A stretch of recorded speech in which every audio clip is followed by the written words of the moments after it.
Hello dear students, welcome back to our platform Lokesh Rahul Academy. So I hope आप सभी लोग बहुत अच्छे फिट एंड फाइन होंगे। तो class 10th maths chapter number 4 के अंदर द्विघात समीकरण दो एक्सरसाइज हम कंप्लीट कर चुके हैं। आज पढ़ने वाले हैं एक्सरसाइज 4.3 को। ठीक है, तो जल्दी से अपनी कॉपी पेन निकाल लीजिए, वीडियो को फटाफट से शेयर कर दीजिए। एक्सरसाइज को शुरू करते हैं, कॉन्सेप्ट को शुरू करते हैं। ठीक है, उम्मीद करता हूं यहां तक सभी लोग जितने भी अभी तक जुड़े हुए हैं सभी लोग वीडियो को प्रीवियस वीडियो को देख करके आए होंगे। ठीक है, और जिस किसी भी ने भी नहीं देखी तो डिस्क्रिप्शन में लिंक है, जाकर के देख लो, क्योंकि उसको देखने के बाद ही ये टॉपिक समझ में आने वाला है। छोटा सा वीडियो था, ज्यादा बड़ा वीडियो नहीं था। चलिए, तो हम टॉपिक पढ़ने वाले हैं। हम टॉपिक पढ़ रहे हैं अपना क्वाड्रेटिक इक्वेशन। क्वाड्रेटिक इक्वेशन हम टॉपिक क्या पढ़ रहे हैं? Quadratic equation. तो सर, क्वाड्रेटिक इक्वेशन की जो स्टैंडर्ड फॉर्म थी, पहले मैं रिकैप करता हूं आप सभी को। स्टैंडर्ड फॉर्म थी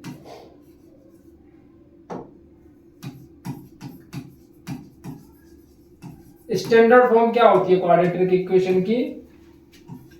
ax square plus bx plus का c बराबर में 0।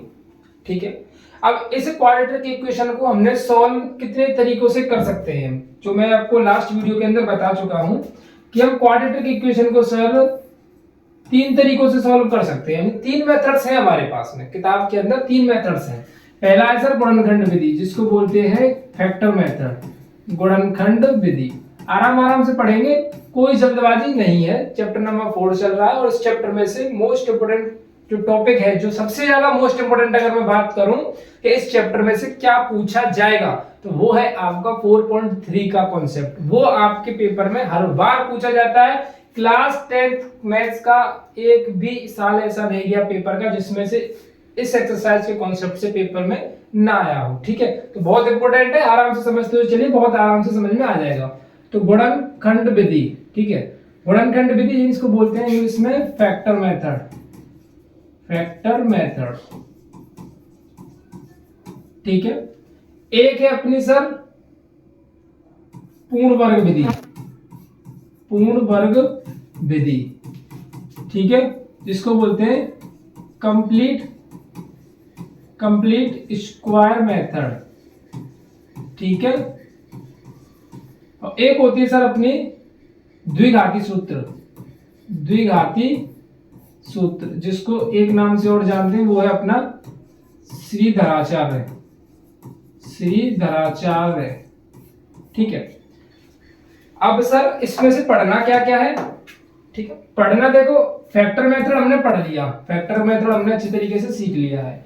पूर्ण वर्ग जो विधि है आपकी, ये सिलेबस में से हटा दी गई है, इसको हमको नहीं पढ़ना है। ठीक है, अब पढ़ना कौन सा? गुणनखंड विधि और द्विघाती सूत्र, यानी कि धराचार्य वाला फॉर्मूला पढ़ना है हमको क्या पढ़ना है? धराचार्य वाला फॉर्मूला पढ़ना है। ये सबसे इंपॉर्टेंट है और यही सब लास्ट का टॉपिक है अपना, यही इसके अंदर ही फॉर्मूले को सॉल्व करेंगे। ठीक है, तो श्रीधराचार्य को समझते हैं सर। श्रीधराचार्य क्वाड्रेटिक फॉर्मूला भी बोलते हैं इसको। ठीक है, द्विघाती सूत्र, इसको लगाते कैसे हैं इसके बारे में डिस्कशन करेंगे। और इसका श्रीधराचार्य द्विघाती सूत्र। द्विघाती सूत्र सर हमारा quadratic equation ax square plus bx plus c बराबर 0। ठीक है, अब इसको कब लगाना है कब नहीं लगाना है ये चीज मैं बताऊंगा आपको। अगर कोई भी इक्वेशन, ठीक है, कोई भी इक्वेशन अगर आपसे गुणनखंड विधि से नहीं सॉल्व हो रही है, कोई भी इक्वेशन जो गुणनखंड विधि से आप नहीं सॉल्व कर पा रहे हो, काफी लंबी डिजिट है, लंबी डिजिट्स हो रही है, इसके फैक्टर आप नहीं कर पा रहे हो, तो डायरेक्ट आप इस फॉर्मूले का यूज कर सकते हो। डायरेक्ट आप इस फॉर्मूले का यूज कर सकते हो, द्विघाती सूत्र का, जिसको हम बोलते हैं ब्रह्मास्त्र। क्या बोलते हैं? ब्रह्मास्त्र। ठीक है, ये ब्रह्मास्त्र फॉर्मूला इस तरीके से, यानी कि अगर आप पे क्वाड्रेटिक इक्वेशन सॉल्व नहीं हो रही है, डायरेक्ट इस फॉर्मूले को लगा देना है। फॉर्मूला क्या है सर? फॉर्मूला है अपना, फॉर्मूला क्या है? फॉर्मूला है सर x बराबर माइनस का b plus minus under root B square minus के 4ac upon 2a upon upon 2a, ठीक है।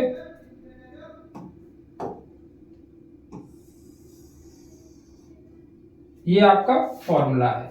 x बराबर minus B plus minus under root B square minus 4ac upon 2a। इस फॉर्मूले का यूज करना है हमको जब जब हम पे गुणनखंड नहीं हो रहे हैं, डायरेक्ट हम इस फॉर्मूले का यूज करके कर सकते हैं, ठीक है। गुणनखंड सॉल्व नहीं कर पा रहे हैं, यानी गुणनखंड विधि से किसी क्वाड्रेटिक इक्वेशन को सॉल्व करने में असमर्थ हो रहे हैं, या फिर समझ में नहीं आ रहा कि इसको गुणनखंड क्या होंगे, तो डायरेक्ट इस फॉर्मूले का यूज कर सकते हो। क्लियर? क्लियर?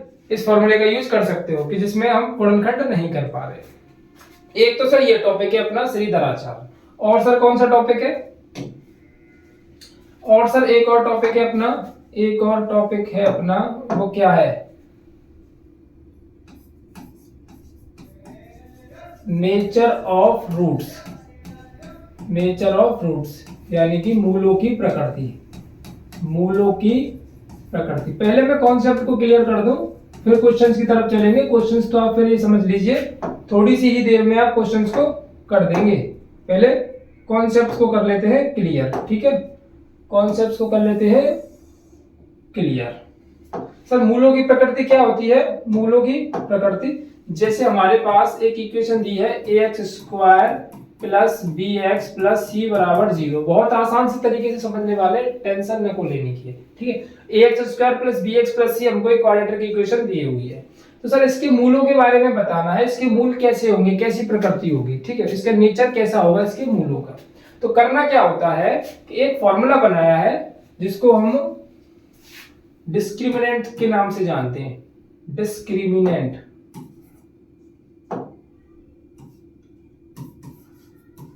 डिस्क्रिमिनेंट जिसको बोलते हैं विविक्त कर। विविक्त कर, इसको क्या बोलते हैं? विविक्त कर बोलते हैं। फॉर्मूला क्या होता है? d बराबर b² माइनस के 4ac। ये होता है अपना फॉर्मूला। ये हमको बता देगा कि तुम्हारा जो क्वेश्चन है, द्विघात समीकरण जो आपको दिया है, उसके मूल कैसे हैं, बेकार है, अच्छे हैं, कैसे, जैसे भी हैं, ये बता के देगा आपको। और सर ये बताएगा कैसे, इसको बारे में बात करते हैं। पॉइंट नंबर 1, अगर d की वैल्यू, ये d बराबर है फॉर्मूला, अगर d की वैल्यू 0 के बराबर आ जाती है, d की वैल्यू सर 0 के बराबर आ जाती है, तो क्या होगा? तो होगा सर, तो होगा मूल बराबर है। मूल बराबर है, ठीक है सर। अगर d की वैल्यू 0 के बराबर आ जाती है तो मूल कैसे हो जाएंगे? बराबर हो जाएंगे। अच्छा, d की वैल्यू अगर पॉजिटिव आ जाती है, d की वैल्यू अगर पॉजिटिव आ जाती है तो सर मूल कैसे होंगे? तो मूल कैसे होंगे सर? मूल होंगे हमारे वास्तविक। वास्तविक, वास्तविक होंगे, ठीक है। अगर सर तीन ही केस बन सकते हैं d की वैल्यू के, या तो 0 आ जाए, या पॉजिटिव आ जाए, या नेगेटिव आ जाए, ठीक है। d की वैल्यू नेगेटिव आ जाए, नेगेटिव साइन आए, माइनस में आए, तब क्या होगा? तब होगा सर मूल हमारे कैसे होंगे? मूल होंगे सर काल्पनिक। कैसे होंगे? काल्पनिक होंगे, ठीक है। यानी कि इक्वल रूट्स, इक्वल रूट्स, और मूल वास्तविक मतलब रियल रूट्स, रियल रूट्स, ठीक है। और ये हो गया आपके इमेजिनरी, इमेजिनरी रूट्स। क्लियर? ठीक, ये तीन कॉन्सेप्ट है हमारे। ये तीन कॉन्सेप्ट, ये और एक धराचार का फॉर्मूला, इन चार कॉन्सेप्ट के ऊपर पूरी डिपेंड है आपकी 4.3 एक्सरसाइज, जिसको हम करने वाले हैं, ठीक है। करना क्या है इसमें? कोई भी अगर हमको इक्वेशन दी है, क्वाड्रेटिक इक्वेशन, तो उसके मूलों को बताएगा कौन? Nature of fruits. उसके मूलों को कौन बताएगा? ये फॉर्मूला बताएगा। ये फॉर्मूला जो है, ये फॉर्मूला जो है अपना, ये इसी काम के लिए है। किस काम के लिए? कि ये हमको बताएगा कि मूलों की प्रकृति कैसी है। अगर बराबर 0 है, यानी कि d की वैल्यू 0 के बराबर आई है, तो इक्वल रूट्स यानी मूल बराबर है। पॉजिटिव आई है तो मूल वास्तविक होंगे, नेगेटिव आई है तो मूल काल्पनिक होंगे, ठीक है। चलिए अब चलते हैं अपने क्वेश्चंस की तरफ। अब चलते हैं अपने क्वेश्चंस की तरफ। चलिए क्वेश्चन शुरू करने से पहले थोड़ा सा इसके बारे में देख लेते हैं ये क्या दिया हुआ है। बोर्ड एग्जाम 2024-25 का न्यू बैच जो हम शुरुआत चल रही है, मतलब अपने कोर्स आपके जो लाइव जो क्लास जो आपकी क्लास चल रही है वो इसी बैच के अंदर की है, जिसके अंदर आपको ये क्या है 9th to 12th आपको ऑल सब्जेक्ट प्रिपरेशन मिलेगी, डेली फ्री क्लासेस मिलेंगी आपको मंडे टू सैटरडे की, free PDF, doubt session, practice session पर फटाफट से जाकर के ज्वाइन कर लो। ज्वाइन कहाँ करना है सर? ज्वाइन मैं कई बार बता चुका हूँ, ज्वाइन कैसे करोगे? फटाफट से जाइए डिस्क्रिप्शन में जाइए, टेलीग्राम चैनल की लिंक है वहां जाइए, वहां पर आपको क्लास की नोटिफिकेशन और वीडियो की लिंक और आपको जो क्लास में पढ़ाया जा रहा है उसकी पीडीएफ आपको मिल जाएगी। ठीक है, चलिए क्वेश्चंस की तरफ चलते हैं। क्वेश्चन नंबर है आपका पहला। क्वेश्चन नंबर पहला क्या है सर? क्वेश्चन देखिए निम्नलिखित, आप अपनी बुक निकाल लिया कीजिए। ठीक है, क्वेश्चंस को मैच करते हुए चलिए, आंसर को मैच करते हुए, जिससे आसानी से अच्छी तरीके से समझ में आ सके। ठीक है, अपनी कंसिस्टेंसी बोर्ड पर रखो, कॉपी पेन पर रखो, कॉपी पेन लेके साथ में बैठोगे तो आपको एकदम ऐसा फील आएगा जैसे सामने बैठ के टीचर अपने सामने पढ़ा रहा है, बिल्कुल ऑनलाइन जैसा लगेगा ही नहीं, एकदम नेचुरल, एकदम अच्छी तरीके से समझ में आएगा। देखो, द्विघात समीकरणों के मूलों की प्रकृति बताइए। मूलों की कैसे बतानी है? प्रकृति बतानी है, मूलों की प्रकृति बतानी है। चलिए तो क्वेश्चन नंबर 1 को करते हैं सॉल्व। मूलों की प्रकृति, 2x square minus 3x plus के 5, 2x square minus 3x plus के 5। देखो इसमें सबसे पहले क्या करना है, a और b की वैल्यू निकालनी है, a b और c की। देखो a की वैल्यू हो जाएगी ये, b की वैल्यू कितनी हो जाएगी ये, और c की वैल्यू कितनी हो जाएगी ये। यानी x स्क्वायर के जो आगे होता है वो a का कोएफिशिएंट ये होता है, x के आगे होता है वो b होता है और c लास्ट में होता है, विद साइन लिए जाते हैं। अब सबसे पहले नेचर ऑफ रूट यानी मूलों की प्रकृति। तो मूलों की सर प्रकृति कैसे निकालोगे? फॉर्मूला भी थोड़ी देर पहले बताया था मैंने, b स्क्वायर माइनस के 4ac। करना क्या है, b की जगह पर -3 का स्क्वायर माइनस 4, a की जगह पर 2 और c की जगह पर 5। -3 का स्क्वायर प्लस में 9 आएगा, 4 दूनी 8, 8 पंज 40।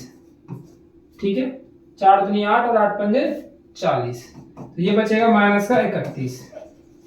तो ये माइनस की वैल्यू निकल कर आई है। कैसी निकल कर आई है? माइनस की वैल्यू निकल कर आई है। तो माइनस की वैल्यू में भी हमने थोड़ी देर पहले क्या कहा था, देखिए माइनस की वैल्यू में हमने थोड़ी देर पहले क्या कहा था कि सर माइनस की वैल्यू आती है तो मूल कैसे होंगे? काल्पनिक। प्लस की वैल्यू आएगी तो मूल कैसे होंगे? वास्तविक। बराबर 0 आएगा तो मूल बराबर होंगे।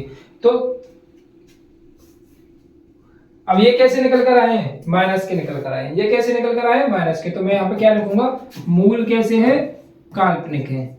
मूल कैसे है? काल्पनिक है। काल्पनिक है।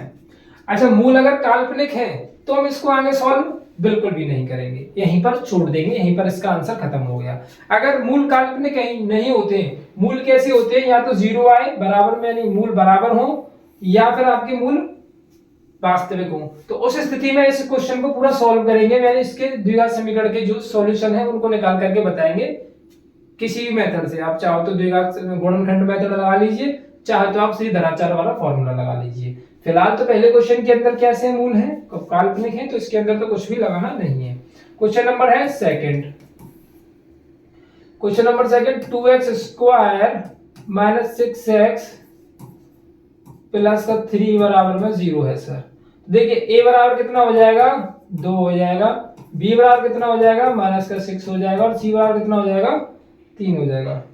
1 मिनट, c बराबर कितना हो जाएगा? 3 हो जाएगा। तो d बराबर सबसे पहले प्रकृति निकालते हैं, b स्क्वायर माइनस के 4ac। तो b की जगह पर -6 का स्क्वायर माइनस 4, a की जगह पर 2 और c की जगह पर 3। 6 का स्क्वायर कितना होता है? 36, 4 दूनी 8, 8 तिया 24। तो कितना हो जाएगा ये? 36 में से 24 जाएगा तो कितना बचेगा आपका? 6 और 6 12। तो क्या प्लस का साइन है? क्योंकि प्लस की वैल्यू है। तो मूल कैसे हो गए इसके? मूल सर हो गए इसके वास्तविक। मूल कैसे हैं? मूल वास्तविक हैं। मूल वास्तविक हैं। अगर सर वास्तविक है तो इसको निकाल के बताइए, नहीं पूरा सॉल्व करेंगे वो। तो सॉल्व करेंगे तो गुणनखंड विधि आप पर आती है, हम लगाएंगे इसमें कौन सा मेथड, धराचार वाला, जिससे कि आपको भी समझ में आएगा धराचार फॉर्मूला यूज कैसे करना है। मूल वास्तविक है तो मूल वास्तविकों को निकालते हैं द्विघाती सूत्र द्वारा, द्विघाती सूत्र द्वारा। ठीक है, देखिए a की वैल्यू कितनी है, 2 है, b की वैल्यू कितनी है -6 है, और c की वैल्यू कितनी है, 3 है। ठीक है, a की वैल्यू, b की वैल्यू और c की वैल्यू। तो द्विघाती सूत्र क्या था, x बराबर माइनस का b plus minus under root b square minus के 4ac अपॉन में 2a। तो माइनस b यानी कि b की माइनस के 6 है, पहले से ही एक माइनस है तो माइनस माइनस क्या हो जाएगा, यहाँ पर प्लस हो जाएगा। और b स्क्वायर यानी कि -6 का स्क्वायर, 4a की जगह पर क्या आएगा, 2 आ जाएगा, और c की जगह पर क्या आ जाएगा, 3 आ जाएगा, और 2 इंटू a की जगह पर 2। तो x बराबर प्लस का 6 प्लस माइनस 6 का 36 माइनस 4 दूनी 8 दिया 24 अपॉन 2 यानी 2 दूनी 4। तो x बराबर 6 प्लस माइनस कितना बचा इसमें से, 12 अपॉन में 2, सॉरी 2 नहीं 4, 2 नहीं है, कितना है, 4 है, 2 नहीं है 4 है। सर ये x अंडर रूट 12 को बाहर निकालिए, रूट से बाहर कैसे निकालोगे, रूट से बाहर कैसे निकालोगे, प्लस मैं इसको ऐसे लिख दूं 4 गुणा 3 अपॉन में 4। तो सर 4 की तो कितनी बाहर निकल कर आएगी, 2, और अंडर रूट 3 रह जाएगा अंदर की तरफ। ऊपर से 2 कॉमन ले लेता हूं, तो 6 प्लस माइनस अंडर रूट का 3 बचेगा, 2 कॉमन लेने पर, 2 कॉमन लेने पर 1 मिनट, 6 में डिवाइड तो दिया ही नहीं।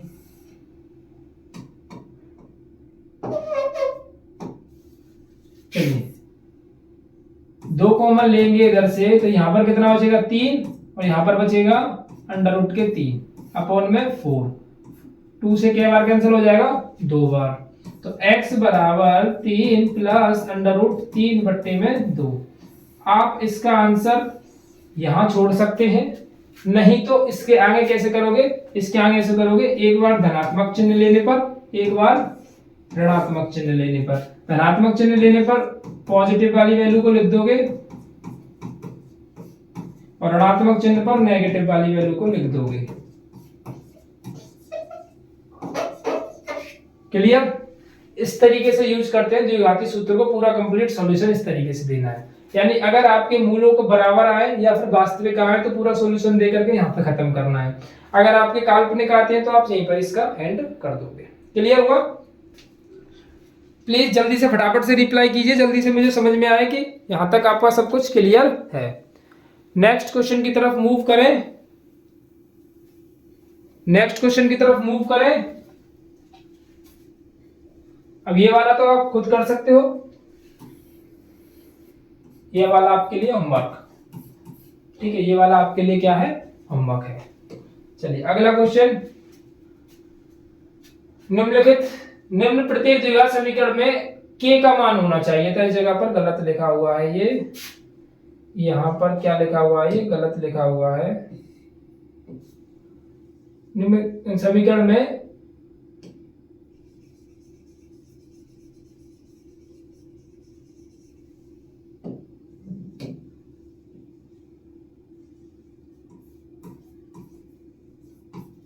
k का मान ज्ञात कीजिए कि उसके 2 बराबर मूल हों।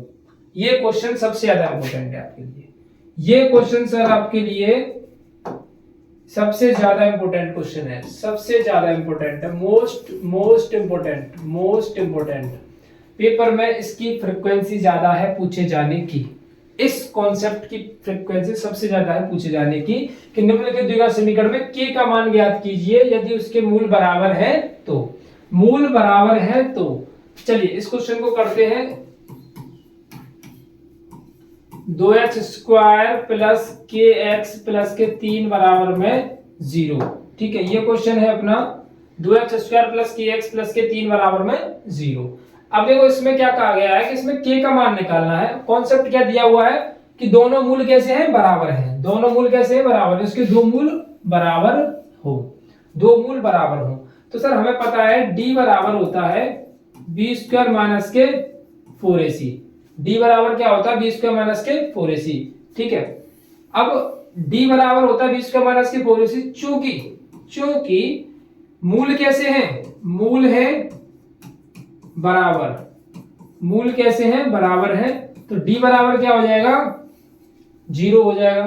तो फिर हमारा जो कॉन्सेप्ट बना वो क्या बना, बी स्क्वायर माइनस 4ac बराबर 0। अब इसको लगाएंगे तब जाके हमारा k का वैल्यू निकल के आएगा।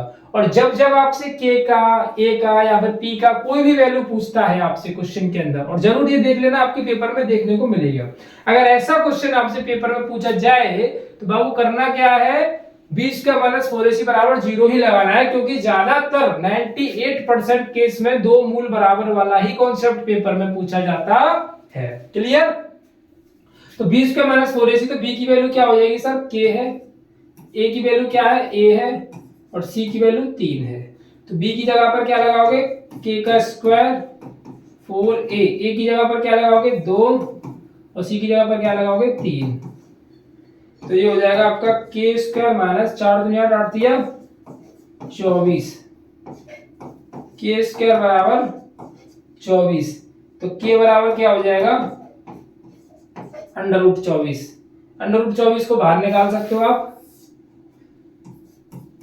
अंडर रूट 24 को कैसे निकाल सकते हो, फैक्टर कर लेते हैं इसके, 2 गुणा 2, 2 दूनी 4, 4 दूनी 8 गुणा 3, 2 दूनी 4, 4 दूनी 8, 8 दिया 24।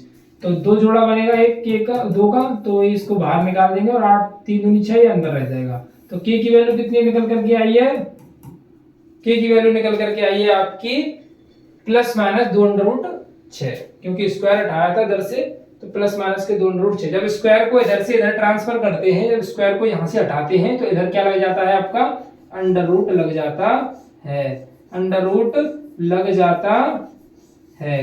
क्लियर हुआ कि नहीं हुआ? ये कॉन्सेप्ट आपसे पेपर में जरूर पूछा जाएगा। इस 4.3 एक्सरसाइज की द्विघात समीकरण का जो चैप्टर है ना, इसका जो की जोन है, जो मतलब इसके जो सबसे ज्यादा पूछे जाने वाला कॉन्सेप्ट है वो यही है, दो मूल बराबर है तो k का मान, तीन दो मूल बराबर है तो a का मान, दो मूल बराबर है तो p का मान, इस तरीके से क्वेश्चन पूछा जाता है। चलिए सेकंड क्वेश्चन को डिस्कस करता हूं मैं, k x माइनस का 2 प्लस का 6 बराबर में 0। ठीक है, अब देखो ये क्वेश्चन जो है पूरी तरीके से डेवलप करके नहीं दिया है, पूरी तरीके से अच्छी तरीके से बना के नहीं दिया है। तो करना क्या है, सबसे पहले इसका गुणा कीजिए, kx स्क्वायर माइनस फिर हो जाएगा ये 2kx प्लस 6 बराबर में 0। अब यहाँ पर हमको क्या मिला, अब यहाँ पर हमको मिला कि ये तो होगा a का वैल्यू, और ये पूरा हो जाएगा b का वैल्यू, और ये हो जाएगा c का वैल्यू, यानी x को छोड़कर जो बचा कुचा है वो सब b का वैल्यू है। ठीक है, अब करना क्या है, वही मूल बराबर है, k की वैल्यू बतानी है, तो मूल बराबर है, चूंकि मूल कैसे है, मूल बराबर है, मूल बराबर है। तो माय डियर स्टूडेंट्स, अगर मूल बराबर है तो जल्दी से फटाफट से बताओ करना क्या है, करना है b स्क्वायर माइनस के 4ac बराबर 0। क्लियर? जल्दी फटाफट जल्दी इसको सॉल्व करके बताओगे आप लोग, देखते हैं किसका आंसर आता है, कमेंट बॉक्स में जल्दी से बताइए। जब तक मैं इसको करता हूं सॉल्व, कोई भी इसको नहीं देखेगा, ठीक है, वीडियो को कर दो पॉज। a की जगह पर है k और c की जगह पर है 6, 2 का स्क्वायर करोगे तो 4k का स्क्वायर हो जाएगा ये, और ये हो जाएगा 6 24k बराबर में 0। इसमें से 4k लेते हैं कॉमन, k माइनस 4 छिंगी 24 0। तो एक बार तो 4k बराबर 0 रखा जाएगा, एक बार k माइनस 6 बराबर 0 रखा जाएगा। तो 4k बराबर 0, तो k बराबर हो जाएगा आपका 0, ये हो जाएगा k माइनस 6 बराबर 0, तो k बराबर हो जाएगा 6, k बराबर 0 और k बराबर 6, तो ये आपका करेक्ट आंसर निकल करके आएगा। क्लियर? क्लियर हुआ कि नहीं हुआ? फटाफट से कमेंट बॉक्स में मुझे जवाब दो यार, फिर अगले टॉपिक पर अगले क्वेश्चंस की तरफ मूव करते हैं हम। ठीक है, बहुत आसान सा, बहुत ही अच्छा क्वेश्चन है और बहुत अच्छा कॉन्सेप्ट है ये। ठीक है, तो इस पर जरूर ध्यान देना है आप सभी लोगों को।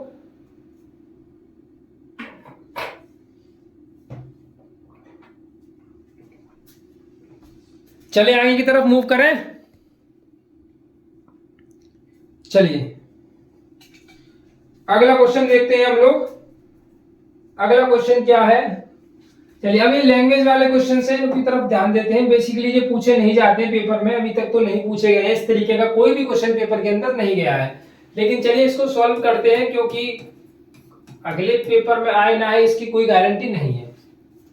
क्या एक ऐसी आम की बगिया बनाना संभव है जिसकी लंबाई चौड़ाई से दोगुनी हो और उसका क्षेत्रफल 800 मीटर स्क्वायर हो? यदि है तो उसकी लंबाई और चौड़ाई ज्ञात कीजिए। इसका मतलब ये है सर, क्या मतलब निकलता है इसका? चलिए मतलब बताऊं मैं इसका क्या निकलेगा, मतलब बताऊं मैं इसका, ये ठीक है, ये मैंने सर एक आम की बगिया ले ली, ठीक है, आम की बगिया ले लेते हैं। चलिए ठीक है, जिसको मान लेते हैं ए बी सी और डी। ओके, क्या एक ऐसी आम की बगिया बनाना संभव है जिसकी लंबाई चौड़ाई से दोगुनी होनी चाहिए? लंबाई जो है चौड़ाई से दोगुनी, अगर चौड़ाई x होगी तो लंबाई हो जाएगी 2x, ठीक है, और उसका क्षेत्रफल, और इसका जो क्षेत्रफल है, इसका जो क्षेत्रफल है वो कितना होना चाहिए? 800 मीटर स्क्वायर। ऐसा पॉसिबल है कि नहीं है? तो पॉसिबिलिटी चेक कैसे करनी है इस चीज को ध्यान देते हैं। चलिए तो सबसे पहले इसका क्षेत्रफल निकालते हैं, कहना क्या चाहता है क्वेश्चन। तो क्षेत्रफल क्या होगा? लंबाई गुणा चौड़ाई। क्षेत्रफल क्या होगा सर? लंबाई गुणा चौड़ाई। तो 2x इंटू में x, क्षेत्रफल लंबाई गुणा चौड़ाई। चलिए मैं इसको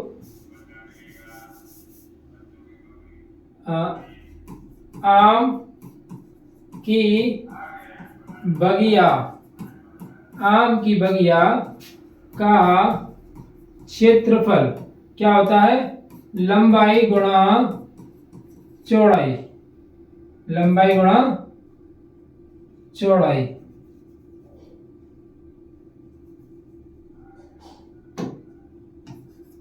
लंबाई हो गई गुणा में चौड़ाई हो गई। तो क्षेत्रफल कितना दिया हुआ है हमको? 800। लंबाई कितनी हो जाएगी? 2x, और चौड़ाई कितनी हो जाएगी? x।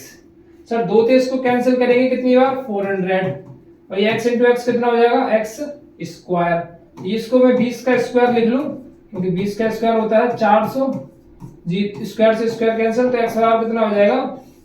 20। x बराबर कितना हो गया आपका? 20 हो गया।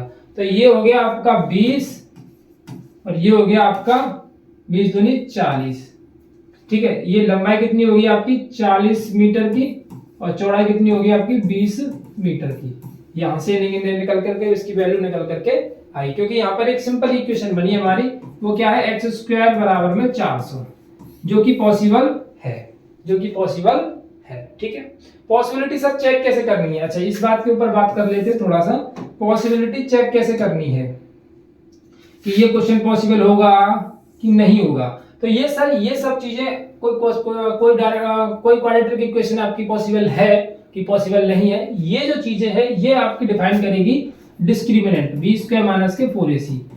अगर काल्पनिक आता है, अगर काल्पनिक आता है यानी d की वैल्यू अगर नेगेटिव आ गई तो पॉसिबल नहीं है, ये तो निश्चित रूप से इसके आगे हम सॉल्व ही नहीं करते, क्योंकि नेगेटिव आया है ये वैल्यू, ठीक है। अगर पॉजिटिव या जीरो आ जाए, पॉजिटिव या फिर जीरो आ जाए तो फिर पॉसिबल है। अब जैसे ये क्वेश्चन आया है, ठीक है, तो इसमें मैं डिस्क्रिमिनेंट लगाऊं 20 का माइनस के 4ac। अगर d का वैल्यू नेगेटिव आया तो मैं कहूंगा भाई ऐसी आम की बगिया बनाना संभव नहीं है, तो क्यों बेकार में जबरदस्ती कर रहा है, ऐसा आम की बगिया बनेगी ही नहीं, ठीक है, क्योंकि नेगेटिव आया है, इसका रूट्स जो नेचर है वो कैसा है? नेगेटिव है। अगर प्लस आया या जीरो आ जाए तब मैं कहूंगा कि ये पॉसिबल है, ऐसी आम की बगिया बनाई जा सकती है। जैसे कि ट्राई करें तो x स्क्वायर माइनस 400 बराबर में 0, a की वैल्यू कितनी हो जाएगी? 1 हो जाएगी, किसके आगे 1 मान लेंगे। b की वैल्यू कितनी हो जाएगी? 0 हो जाएगी, और c की वैल्यू कितनी हो जाएगी आपकी? 400, ठीक है। b स्क्वायर माइनस के 4ac, ठीक है, ये चेक करना है हमको, b स्क्वायर माइनस के b square minus 4ac। b की जगह पर 0 का स्क्वायर, 4a की जगह पर 1, और c की जगह पर माइनस के 400, माइनस के 400, c की वैल्यू माइनस में है, माइनस माइनस क्या हो जाएगा? प्लस, 4 चक 1600, इसमें ऐसी वैल्यू आई है, प्लस की वैल्यू आई है, तो मैंने क्या कहा था, प्लस आया या जीरो आ जाए तो ऐसी पॉसिबिलिटी हो सकती है। तो ऐसी आम की बगिया बनाना संभव है, क्योंकि यहाँ पर कैसा साइन आया है, प्लस का साइन आया है। अगर पॉसिबल है तो इसकी वैल्यूज बताइए। तो वैल्यूज हमने बता दी कि चौड़ाई जो है 20 मीटर होनी चाहिए, लंबाई जो है 40 मीटर होनी चाहिए। Is it clear? क्लियर हुआ कि नहीं हुआ? फटाफट से कमेंट बॉक्स में जल्दी से बताओ यार, क्लियर हुआ कि नहीं हुआ। तो अगर पॉसिबिलिटी क्वेश्चन की चेक करनी है तो हमारा डिस्क्रिमिनेंट ही काम आएगा, डिस्क्रिमिनेंट ही काम आएगा, ये कॉन्सेप्ट ही काम आएगा। चलिए नेक्स्ट क्वेश्चन, क्वेश्चन नंबर 4, क्या निम्न स्थिति संभव है? अब यही बात हमको फिर दोबारा से बतानी है, क्या निम्न स्थिति संभव है? यदि है तो उनकी वर्तमान आयु ज्ञात कीजिए। दो मित्रों की आयु का योग 20 वर्ष है, 4 वर्ष पूर्व उनकी आयु का गुणनफल 48। बच्चा कुछ क्वेश्चन कहाँ है भाई? 48 है, इतना ही है शायद ये क्वेश्चन।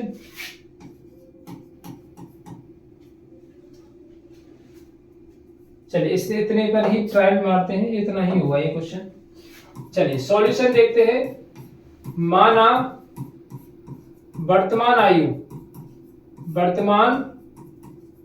आयु x तथा y है, यानी दो मित्र है तो उनकी वर्तमान आयु हमने एक की x मान ली है, दूसरे की हमने y मान ली है। ठीक है, क्लियर?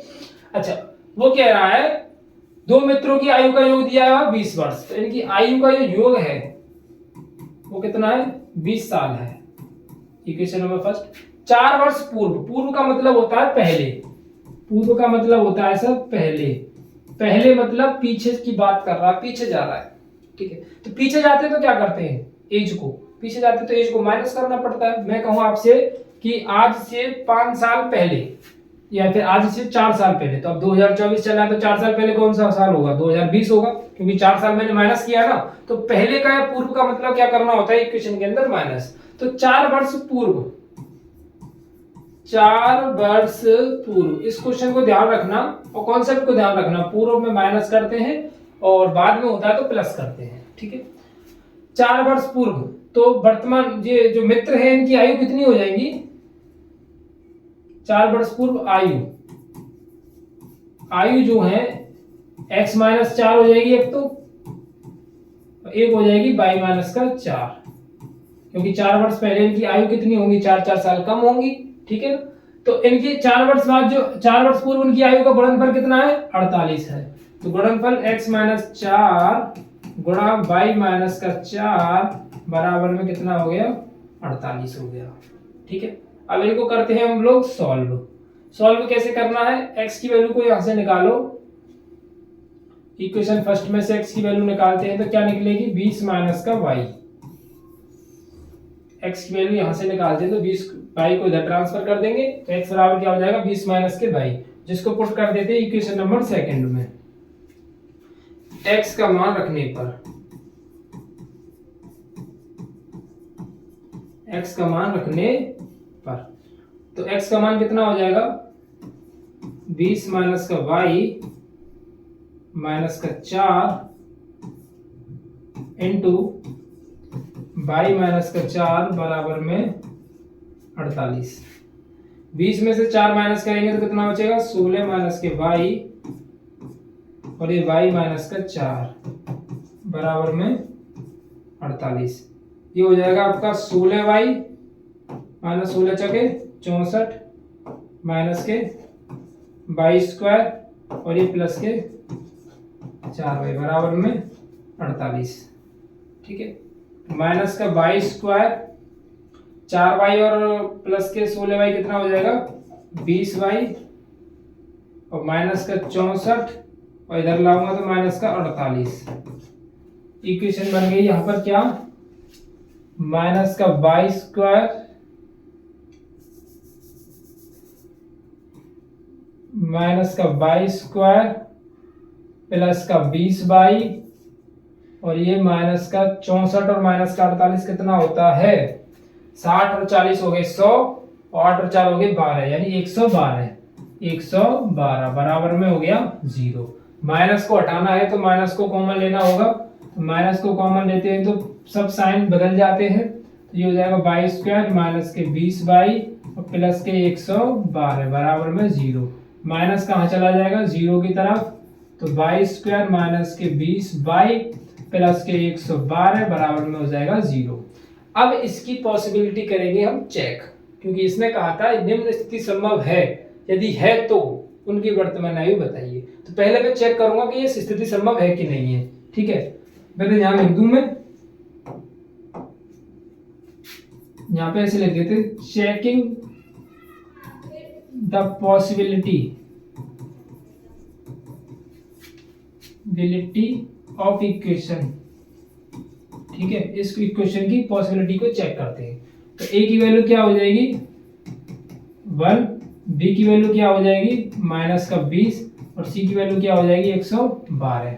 ठीक है, तो हो जाएगा b² माइनस के 4ac डी बराबर b की जगह पर -20² और a की जगह पर 1 और c की जगह पर 112। तो 20 का स्क्वायर करोगे तो कितना आ जाएगा 400 और 12 का मल्टीप्लाई करिए तो 4 दूनी 8, 4 एकम 4, 4 एकम 4। 400 में से 448 को माइनस करोगे तो माइनस का क्या आएगा 48 आएगा, और जो की वैल्यू कैसी आई है माइनस की आई है, तो यहाँ पर क्या होगा ये काल्पनिक होगा। अभी हमने थोड़ी देर पहले बात की कि काल्पनिक को हम सॉल्व नहीं करते, तो इसका मतलब ये हुआ डियर स्टूडेंट्स, प्रिय स्टूडेंट, इसका मतलब ये हुआ कि ऐसी कोई भी स्थिति संभव नहीं है, ये हमको बेवकूफ बना रहा है, ऐसा पॉसिबल नहीं हो सकता है। ठीक है, ये क्वेश्चन इस तरीके से पूछा जाएगा अगर जाएगा तो।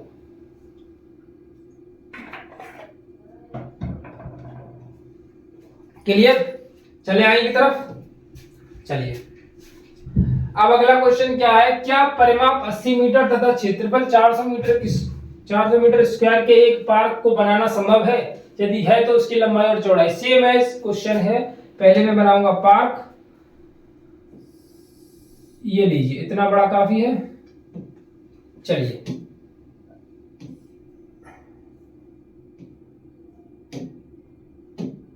देखिए क्या परिमाप ए बी सी और डी, परिमाप है 80 मीटर तक, क्षेत्रफल है 400 मीटर स्क्वायर के एक पार्क को बनाना संभव है।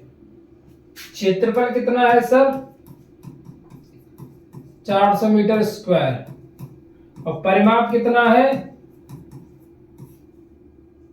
परिमाप है आपका 80 मीटर। ठीक है, दोनों चीज दी हुई है, बनाना संभव है, यदि है तो उसकी लंबाई और चौड़ाई ज्ञात कीजिए। मैं मान लेता हूं मेरे पास इसकी लंबाई चौड़ाई के बारे में कोई वर्णन नहीं किया गया है, मैं इसको मान लेता हूं x, इसको मान लेता हूं y। ठीक है, इसको मान लेता हूं x, इसको मान लेता हूं y। मैंने यहां लिखा माना लंबाई कितनी है सर y है, और चौड़ाई है x। सर्वप्रथम परिमाप, पहला क्वेश्चन अगर हम बात करें कॉन्सेप्ट, तो परिमाप होता है 2 × x + y, यानी 2 × लंबाई प्लस के चौड़ाई। ठीक है, तो परिमाप कितना दिया हुआ है 80 दिया हुआ है, और x कितनी है पता नहीं, तो x को x छोड़ दीजिए, y को भी नहीं पता, y को y छोड़ दीजिए, इसको कैंसिल करेंगे तो जाएगा 40x + का y। इक्वेशन बन गया फर्स्ट। दूसरे कॉन्सेप्ट पर बात करूं तो ये है आपका क्षेत्रफल क्या है 400 मीटर स्क्वायर। क्षेत्रफल क्या होता है सर लंबाई गुणा चौड़ाई 400। अब सर ये होगी equation number second. From equation first से हम निकालेंगे x की वैल्यू। किसकी वैल्यू निकालेंगे x की value. From equation first x की वैल्यू निकालते हैं यहां से, तो x बराबर क्या निकलेगा 40 माइनस के y, इसको मान लेते हैं थर्ड। यहां से x की वैल्यू निकालेंगे तो y को किधर ट्रांसफर करना पड़ेगा इधर, तो 40 माइनस के y हो जाएगा। अब इस वैल्यू को पुट करते हैं, put in equation number second, put in equation number second. क्या है सेकंड x इंटू में y बराबर क्या 400। ठीक है, x इंटू में y बराबर का 400, तो x की जगह पर मैं रखूंगा 40 माइनस के y और ये हो गया y बराबर में 400। ठीक है, तो y का मल्टीप्लाई कर दीजिए, 40y माइनस के y स्क्वायर बराबर में 400। y स्क्वायर को इधर ले जाऊं मैं तो y स्क्वायर माइनस के 40y और प्लस के 400। अब मैं सबसे पहले कौन सा काम करूंगा सर? सबसे पहले मैं करूंगा इसकी पॉसिबिलिटी को चेक कि यह ऐसा संभव है कि नहीं है। तो पॉसिबिलिटी,